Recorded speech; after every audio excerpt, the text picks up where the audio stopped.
Welcome back to CryptosRUs. I'm George, or all George. So today, I'm going to talk about why I'm bullish on Bitcoin. Short term, yes, but long term, yes. Today I'm going to share a little bit about myself. Some of you guys may have known me from years ago, may have heard of my story, but a lot of you guys are new. So I'm going to share how I got into Bitcoin and why I'll always be bullish on Bitcoin.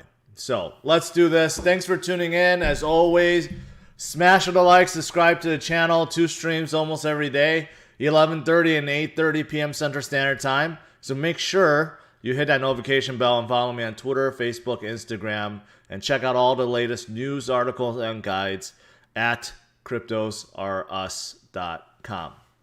Welcome. Good morning, good afternoon, good evening, wherever you may be. Let's take a look. Short-term Bitcoin, it's around 49.3, about the same point as yesterday. It was a little bit higher last night, 49.8, 49.6. Trying to break through 50, couldn't. This morning came back down a little bit of a dip to 47.8, and now we're back up to 49.3, so we're pressing right against $50,000. And there's a lot of talk about how Bitcoin must close above 49,000 for a weekly, right? So we will see what happens. But short term, I'm bullish because the fundamentals and because we're in December. I think people forget that we are still in the very first week of December and it's not over yet. So there's plenty of time in December, but I know that a lot of you guys don't really buy that. You think, so what if it's December, right? But if you look at all previous cycles, especially 2017, 2013, right? The last month of the cycles, they have been very, very, very bullish. But you know what? It's a different environment, different time, different amount of liquidity. So if you discount all that, what else is there? Well, of course, there's the fundamentals. Okay, and I've shown this once last month, and I'm going to show it again, or maybe I showed it this month. What is the fundamentals? I was talking to someone recently, and he's like, what do you mean about fundamentals? Because he thinks technicals is fundamental. I'm like, no, fundamentals is really what's going on behind the scenes, what's driving things up. And just take a look at this list. I'm not going to go through everything, but this is all the significant events and investments that happened in November, despite the fact that November was a pretty down month. October we had a great month. November was not so great. But even though it wasn't so great, these are the things that happened. And look at the amount of money from VCs, from investment firms, from exchanges themselves, from large institutions and public trade companies. Look at what they're doing behind the scenes right now. They're investing, they're prepping for the future. So all this that may have, been announced last month does not mean that it's implemented already, right? This type of stuff I believe in because these are the things that's going to drive innovation and drive things forward. And you really didn't see much of this before. Previous years, I'm going to get to that in a little bit, share a little history of myself, but none of this stuff happened before. This is all within a single month. This is not a highlight of what happened in 2021. If you go back to the beginning of 2021 to now, man, it's been such a tremendous year, not just price-wise, but in terms of the growth and adoption. It's just outstanding. It's unmeasurable versus previous years because we never had this happen before. So short term, yes, I do like Bitcoin right now in December. Longer term, the fundamentals is definitely going to drive innovation and drive things forward. But that's not the only reason why I'm so bullish on Bitcoin. Well, let me tell you a little bit about myself. And I know some of you guys know, some of you guys don't. I'm looking in the live chat, right? Why I'm always going to be bullish on Bitcoin no matter what. Even if we go into a crypto winter, I'm going to be bullish on Bitcoin. And here's why. So I'm bringing up a chart here of Bitcoin going back to 2011 when it was 6 cents over here. Okay, 2010, 6 cents, and I bought $1 million worth of Bitcoin. No, I didn't. I did not. If I did back then, I would not be streaming right now. But if you zoom out, you realize, okay, this is what Bitcoin looks like since 2010 till now. Okay, a lot of up and downs, but when you zoom out like this, you'll realize, yes, it just looks like it's just a continuing upward trend, but obviously it's not, right?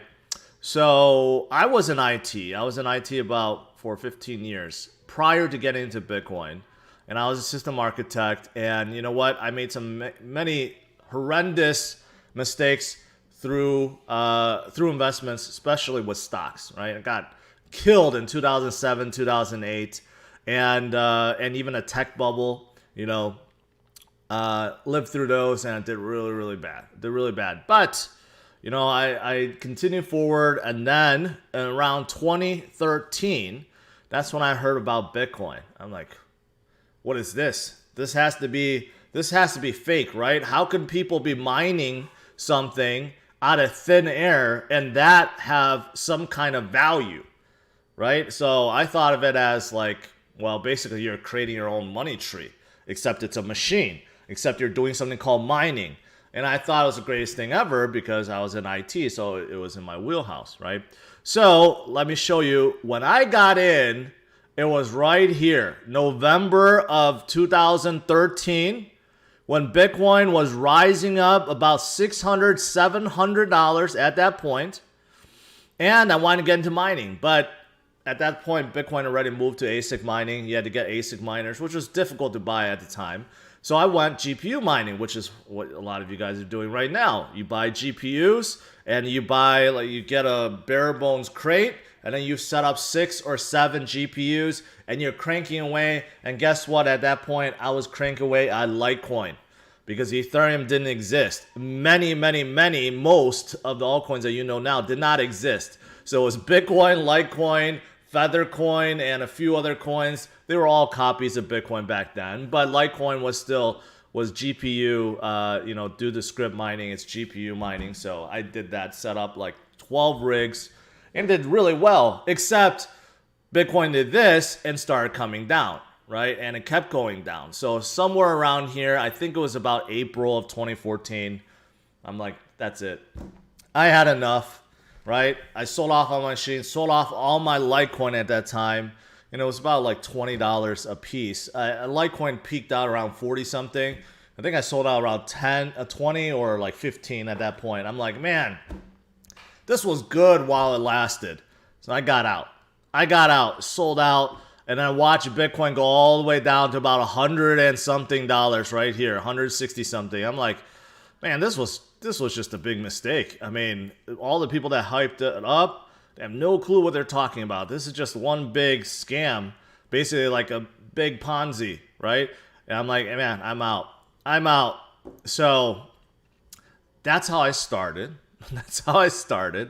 Then, fast forward a few years, 2017 came. And then I heard about Bitcoin, again, starting the year, breaking $1,000 and heading to 1,200, which was a previous high in 2013.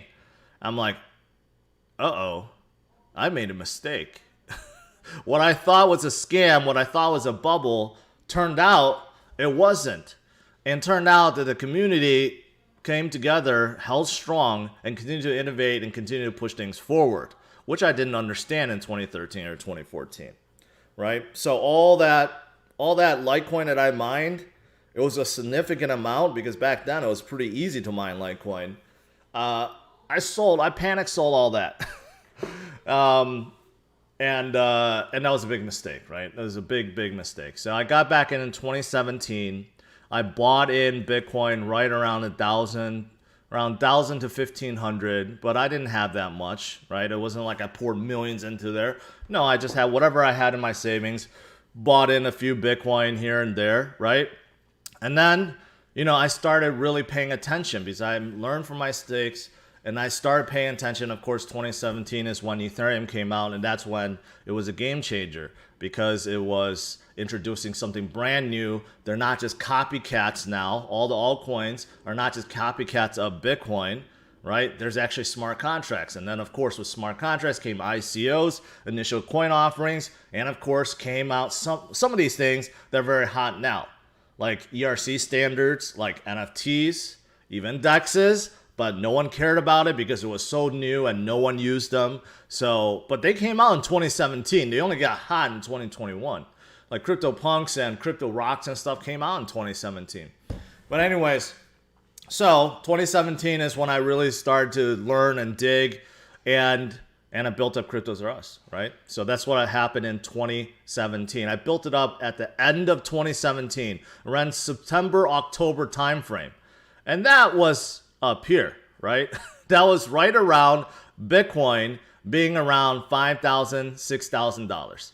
Then we had that tremendous run starting from mid to end of November, going to December, going upwards, right? So obviously, it's a very good time. A lot of you guys were in crypto at that time, right? You rode the things up. Altcoins shot up 100x, 1000x, right? There was a lot of stuff that was happening. But here's the thing. You know how I just got done talking about this kind of fundamentals, right? VCs, investment firms, public trade companies, all these players getting into the game. None of this happened before.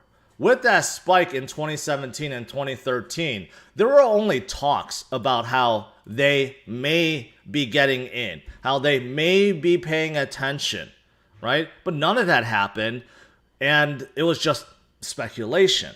So everything that happened in 2013, 2017, all retail speculation and whale-driven pumps, basically.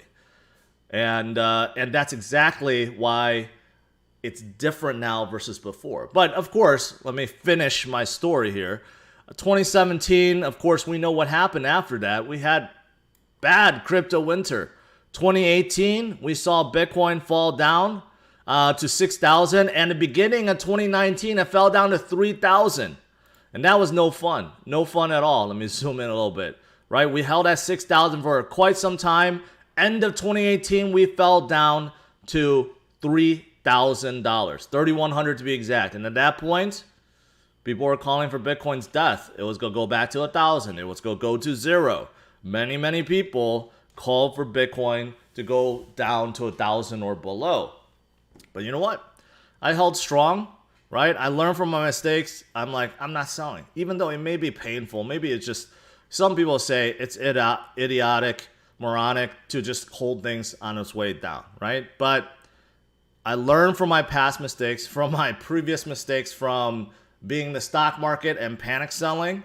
Had I held those, they would have been, I would have been in a very good position, right? And same thing with 2013. Had I held my Litecoins back then, really good position, right? So this time around, I'm like, no, I'm going to hold. And I continue to educate. Despite the fact when it was $3,000, no one wanted to hear what I had to say. No one.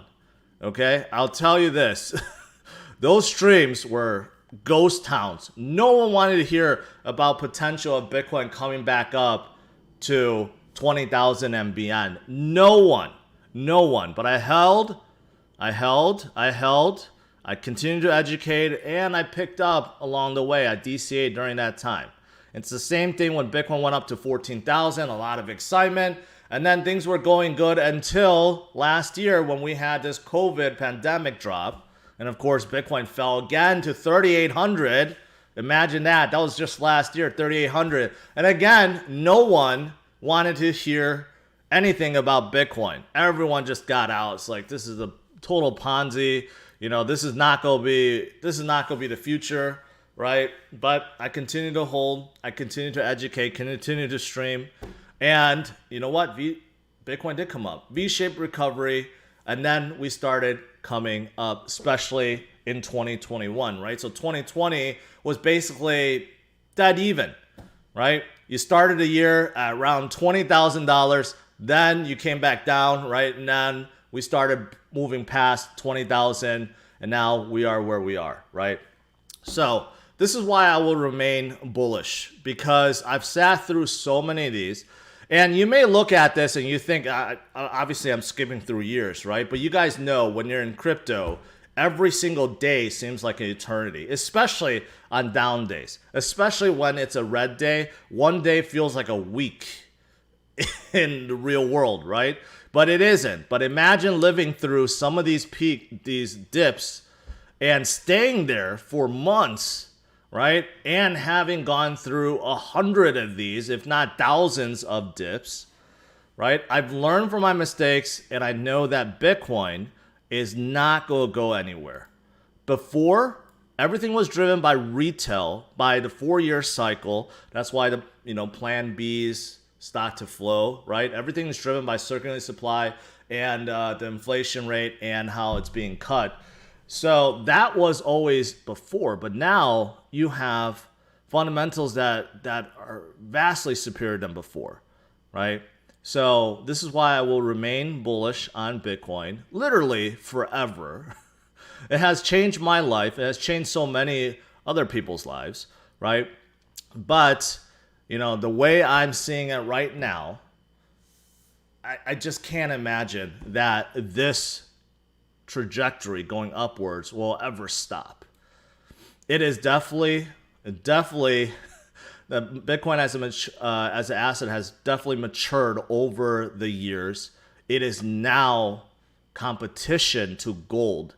That was never talked about before. Maybe among just a few Bitcoiners, but the fact that billionaires and banks are now calling Bitcoin as an alternative to gold, as a hedge against gold, and how big institutions are actually preferring Bitcoin over gold, these kind of shifts never occurred, right? So you look at what's going on in Bitcoin, you look at all the things other than Bitcoin, all the other funds and VCs and money and public trade companies getting involved with not only Bitcoin and crypto, right? It's just a very different game. It's a very different game, and this is why I'm definitely going to stay bullish. I'm definitely going to stay in for the long term, right? And for those of you guys that are thinking that, what we went through was horrendous. No, it wasn't. No, it wasn't. And you can ask anyone that's been around for the last couple years. These kind of drops, these kind of volatility is very, very common. And on the grand scheme of things, they mean nothing, because if you just held over the last few years, you'll be up thousands to tens of thousands to millions of percent. And that's the simple truth. That's why I say patience and holding and DCA works. Anyone that bought over here and held, they're all billionaires. Anyone that bought here and held are millionaires. And even anyone that bought here, and I'm even talking about small amounts over here, are 100,000aires, right? So again, the further the further back you go, the longer you held, the richer you are. And it's the same way with altcoins too. A lot of altcoins in 2017, the ones that survive, they're up tens of thousands of percent higher than 2017, right? So that's the name of the game. That is the name of the game. So I know a lot of you guys didn't know my story, so hopefully that helped you guys how I feel. And of course, I'll continue to pay attention to day to day and pay attention to short-term movement, but long-term, I have 100% confidence that Bitcoin will continue further, continue higher as the fundamentals keep getting better and better and better. All right, guys. That's pretty much it. There's not that much to talk about today, so hopefully that was interesting to you guys. The only other thing today is SundaeSwap. But I still don't know what time it's coming out. So SundaeSwap's testnet is coming out tonight. IOHK is very involved, obviously. IOHK, Charles, and SundaeSwap team, they're going to be launching the first DEX testnet on the mainnet. And we'll see how this goes. But again, no time specified. So I have no idea when it is, but it would be a big thing for Cardano. All right, guys. That's pretty much it. I guess I'll do some Q&A.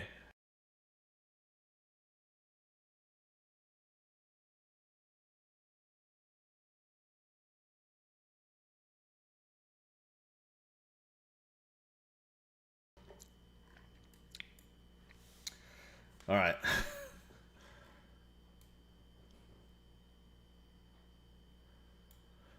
Scrolling up. Dogman said, I love a 10K BTC. Here's the thing, and this always happens. Whenever Bitcoin, let's say whatever level it is, let's just say right now, right? Bitcoin is at 49.3. And people say, I would love to buy Bitcoin at 30,000, or I love to buy it at 20,000 or 10,000. The thing is, if Bitcoin falls down to 30 or 20,000, most, if not all, will now say, I changed my mind. That's the thing. So when Bitcoin was above 60,000, so many people wanted to buy it. But now that there is a discount, the very same people will say, no, it fallen, so I'm not going to buy, right? So that's always the thing. You just don't know. You don't know when these corrections are coming. Sometimes they're sporadic. Sometimes they come out of the blue. Like the recent dip down to 42, right? That was basically out of nowhere. No one could predict that. And it just happens, right? But there are only a few things that you can do. You could have cash on the side so you could buy the dip. You could continue to hold it, or you can sell, right? And usually in those cases, when you sell, that's when it ends up not being so good, because trust me, I made that mistake throughout this time. Throughout all this, man, I made so many mistakes selling, thinking things weren't going to get better. And I finally learned from those mistakes, right? Early on, I did a lot of that, and just it cost me dearly. And I just don't want to go through that. And the funny thing is, you look at this, right? This is only across 12 years. So this is not too long. If you look at anything else out there, you look at Microsoft or Netflix or,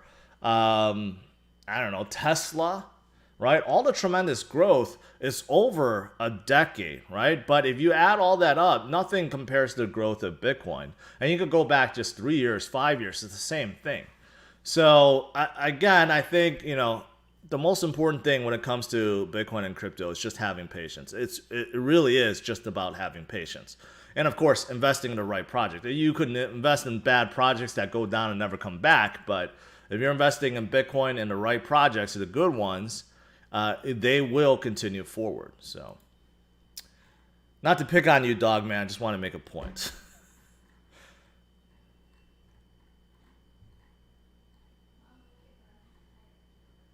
Let's see.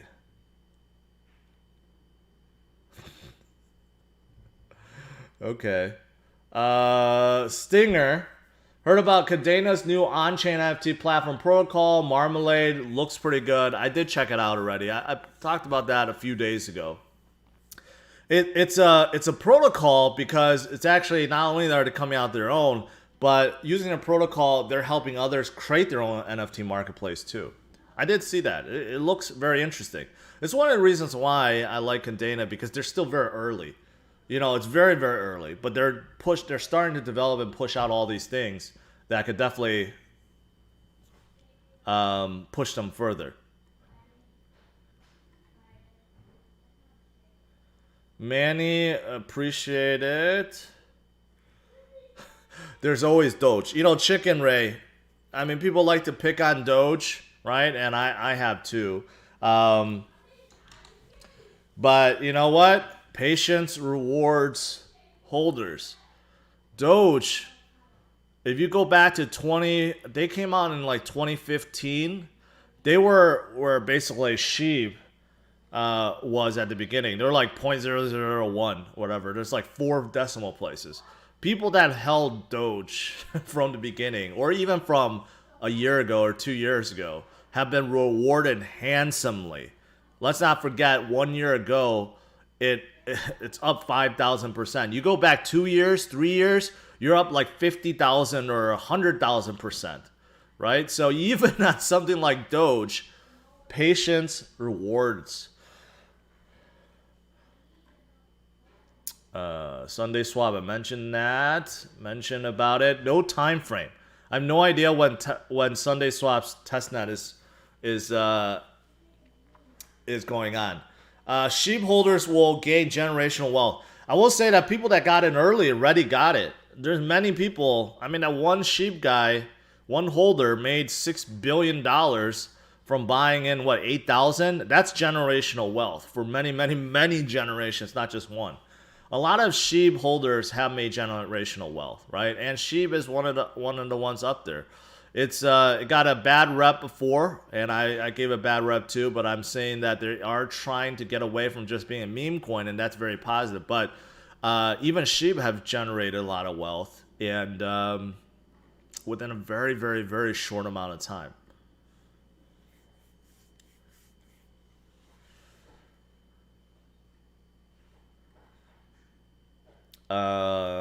Let's see. All right, sorry, I may be a little slow on chat. Eugene, I appreciate it. I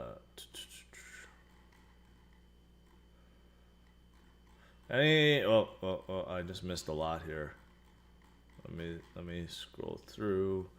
Do you think it's possible for any assets to match the 10-year average 200 returns of Bitcoin for this current decade, including Bitcoin itself? I think Ethereum could do it if they continue to execute.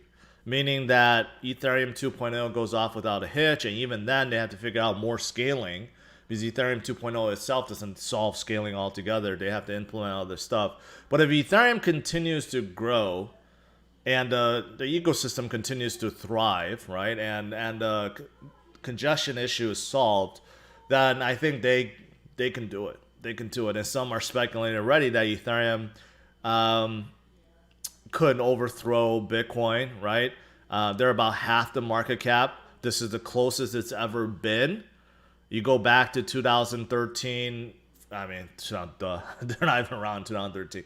But you go back to like 2017. They were really, really, really hot. And then they cooled off. But you could see that the environment right now is different, which is why Bitcoin dominance, I believe, has not gone up significantly because of the innovations that happened on top of Ethereum and carried over to the rest of the L1s.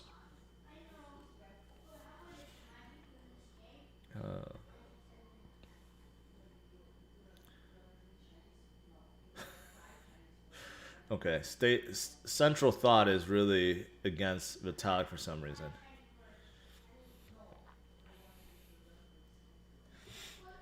Gaius, big super chat. Can you do a quick chart analysis? I don't really do chart analysis, Gaius, about anything. But your thoughts on Marmalade, Cadena, NFT play? I actually mentioned that. Someone else just asked about that, right? It looks very promising. First step for Cadena is to have CADEX done. CADEX needs to be done. They need a full-fledged DEX. This is the problem that Cardano faces, right? They need to get that out, and CADEX is also working on mobile wallets and other things that Cadena needs, right? And then number two is growing out the NFT marketplace, NFTs in general. UFO is a play during game, so that's on board, but Marmalade looks like they're going to fill that NFT role. Not only coming out with their own NFT platform, but also providing a protocol so others can come out their own NFT marketplaces. So I think it's a very big thing for them. But, first things first, you need to have CADEX out. And they look like they're making good progress. So Ethereum seems to be holding up better than BTC when it dumps now. Yeah, I mean, there's some periods where it does, and right now, especially in 2021, I seem to remember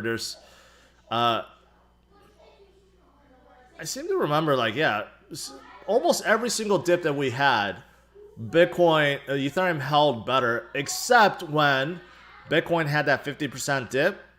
When the Bitcoin had that 50% dip down to 28, 29, Ethereum was down significantly, and I believe at that point it was down more than Bitcoin. So, but outside of that, the other dips or corrections we had, Ethereum has held very strong. And you know why? It's because Ethereum's ecosystem is so vast with all the DEXs and NFT stuff that's going on, and the total value locked, and now it's deflationary because EIP 1559. It it is very, very strong. It is very strong. Like I said, this ETH to BTC ratio is as high as ever. I don't believe it's ever been this high in the history of Ethereum. So, yeah.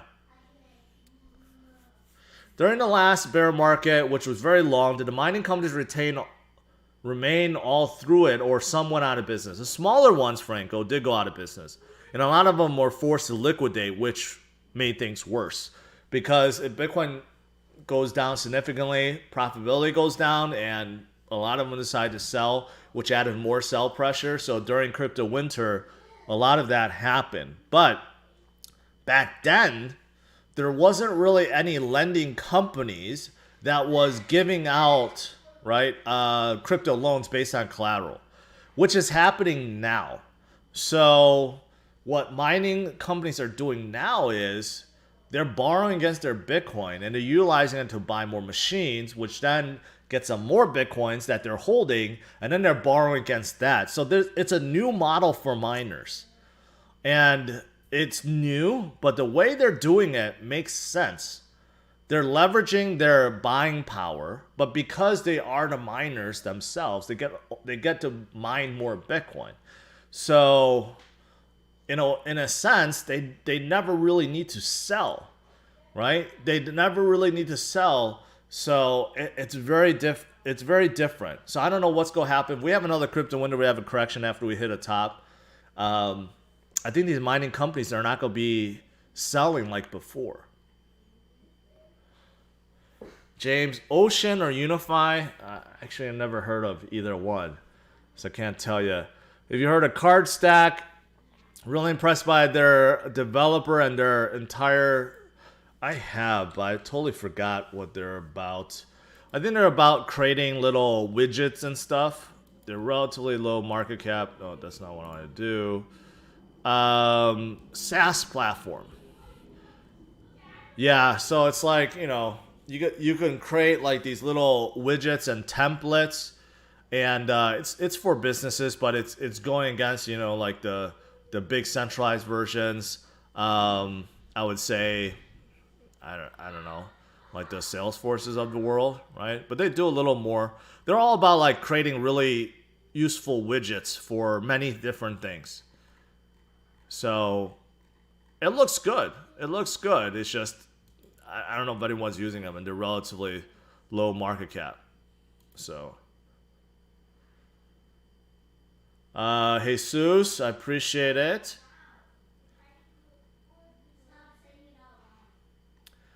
Can I talk about Senso? I looked at Senso, and it actually looks pretty good, except there's one big red flag, and that is only 1% of the circulating supply is released. 99% of it is held by the early investors and team. Unless, yep, that's what it is. I looked at this before because someone asked me about it. It looks really cool. Like, you know, they're all about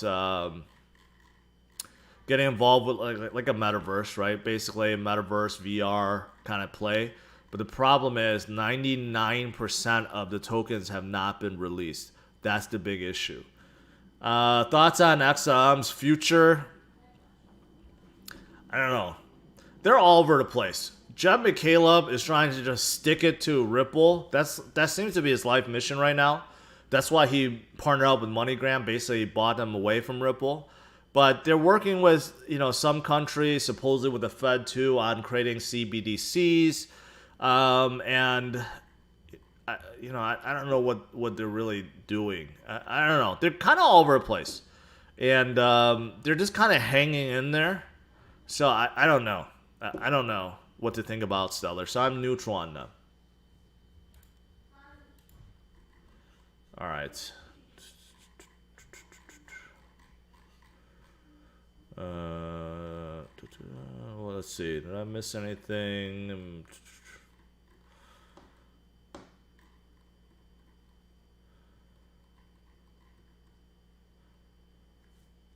Matt says, everyone says they want to buy when prices are low, but when crypto actually goes on sale, they sell instead of buying. I mean, that's just the mentality, right? It's that someone explained it to me really well the other day. It's like protecting what you have. The sense of protecting what you have is much stronger than the sense of making profit, I guess. But he explained it better. But it makes sense. It's all about preservation, wealth preservation. People care about that more. So yes, people want to buy low, right? But they want to protect their wealth more. That's why when things go down and are on sale, most people panic and sell. But the true disciplined investors, they do the opposite, right? And that is why most people are not savvy investors and most people are not multimillionaires or billionaires, because they don't think the same way, right? But if you can train yourself, well, first of all, you have to believe in it. Don't just take my word for it. You have to believe in Bitcoin. You have to believe in the crypto you buy, right? If you really believe in it, you believe Web 3.0 is going to change the future, you believe Bitcoin is going to change the future and displace gold one day, right? Then you got to change your mindset and realize, well, if you want to be an investor, then you want to buy low. You don't want to buy high when things are going up, right? But FOMO is also very hard to overcome too. I mean, I still deal with that too. I mean, FOMO is really tough. When things are going up, you don't know if it's part of a bigger momentum shift or if it's just like a 1 day, 1 week kind of thing. So, but again, yeah, I mean, that's wealth preservation is what most people are looking at. Let's see. Ninja, appreciate it. ARK is now active on Aave. Do you know ARK is supposed to be the greatest adoption for DeFi's? I don't know. I don't know about that, young lord.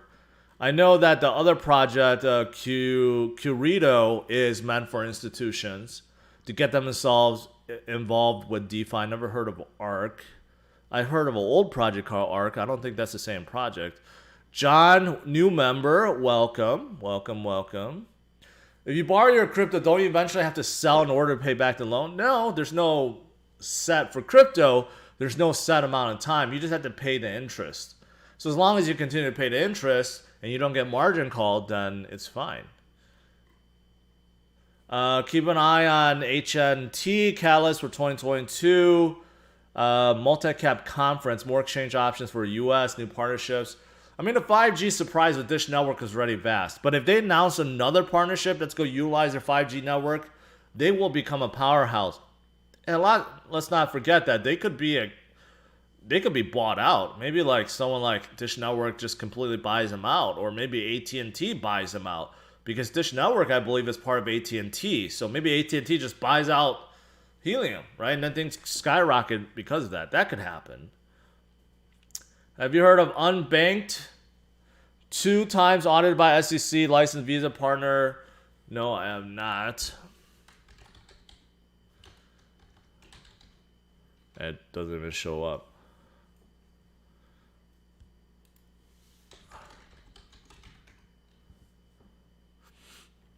It's your currency, introduce a new kind of banking experience. Is it just a new exchange? Bank accounts, debit cards, get rewards, buy, sell, send, crypto.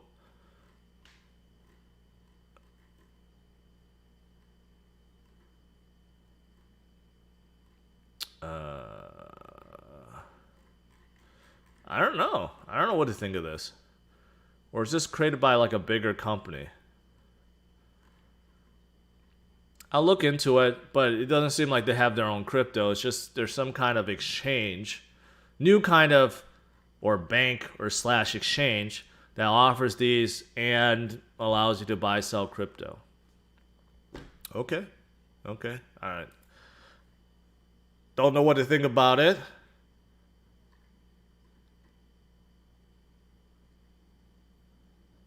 Nakamoto Games and strategy into buying land long and short terms. I haven't looked into them. As for buying land long or short term, I think buying land in virtual world is just like buying land in a real world. First come, first serve. So the earlier you get in, the better it is for you. But of course, you have to choose virtual worlds that is go stay, right? That's why so many people are flocking to Decentraland and Sandbox, because they're two biggest. Most likely they're going to stay for a long, long, long time.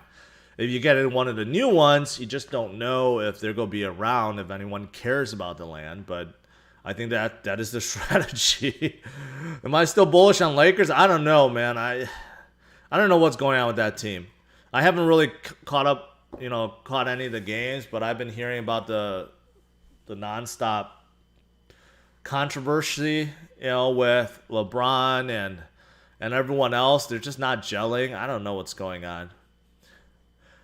Alex says, if you can't hang with the Bulls, if you can't hang with the Bears, you can't ride with the Bulls. That's exactly true. All right, last few questions. Ernesto, I have money on the side to buy dips. Congratulations. Let's see. Have you heard into Trade Stars yet? They just started. No, I have not, unfortunately.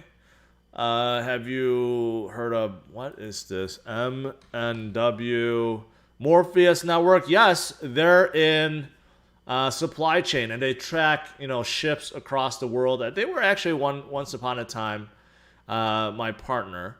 So they're really about just tracking the logistics of supply chain. They won a few rewards, but I don't think they have done very well. It's more like a B2B play that not a lot of retail investors really care about. All right, guys, that's pretty much it. Hey, overall, today is kind of like a sideways day, I guess. A slow-moving day, a recovery day for some. Ethereum is doing very well today. Obviously, SundaeSwap is coming. Constantine, welcome. SundaeSwap's testnet DEX is coming, so we'll see. That's sometime tonight. Maybe I'll be able to cover it during my night stream. But in the meantime, I want to share a little bit about my history, why I'm bullish on Bitcoin, why I'm bullish now, why I'm bullish next year, and why I will always be bullish based on my previous history and experience. All right, so thanks for tuning in. Smash the like, subscribe to the channel, and I'll see you guys tonight, 8:30 p.m. Central Standard Time. All right? Have a good one, guys. Bye-bye.